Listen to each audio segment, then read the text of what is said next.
Hello. Let's make a thing today. So this is probably the world's easiest Eurorack DIY project. But I think it's still really useful.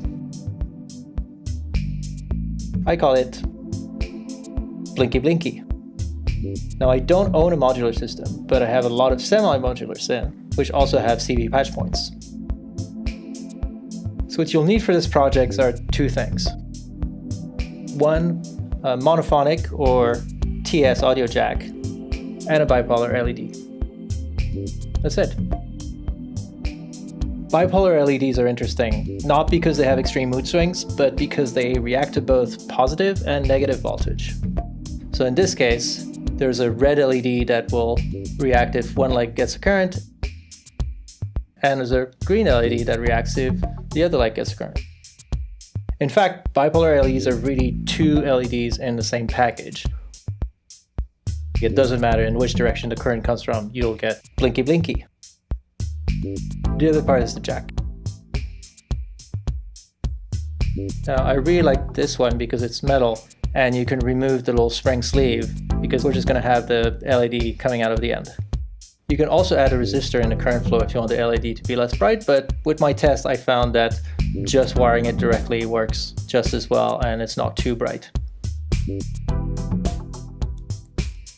Alright, so let's test the wiring. I want to have the green LED light up if there's a positive current, and the red LED light up if there's a negative current. There you go, Blinky Blinky. So now we're gonna assemble it.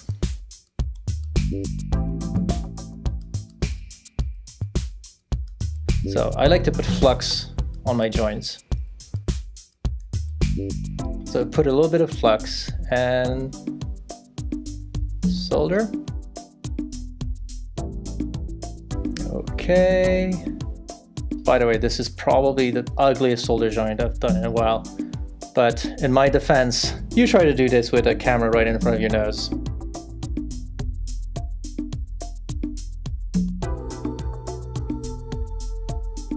And here's the second one. Oh my gosh, this is terrible. Hope you'll do a better job than I will with the solder joints. Just snip the excess wires from the legs. There we go. Let's put a little bit of electrical tape to prevent short circuits.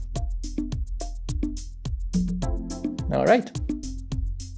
Now we can put the cover back on.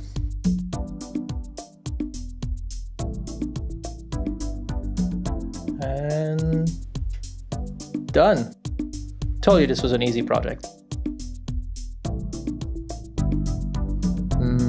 So pretty. All right, let's see if this little thing will blinky blinky.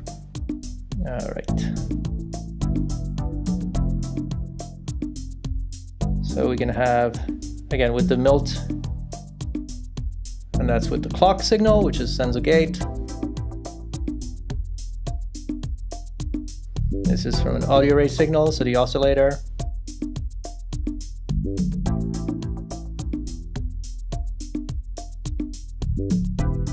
And finally testing an envelope. So one thing that I found out with that little thing is that the sample and hold signal in the O-coast is different from the one I have on the ANS. For example, the O-coast is all positive voltage and the ANS goes positive and negative. And that's it. Hope you enjoyed it. Thanks. Goodbye.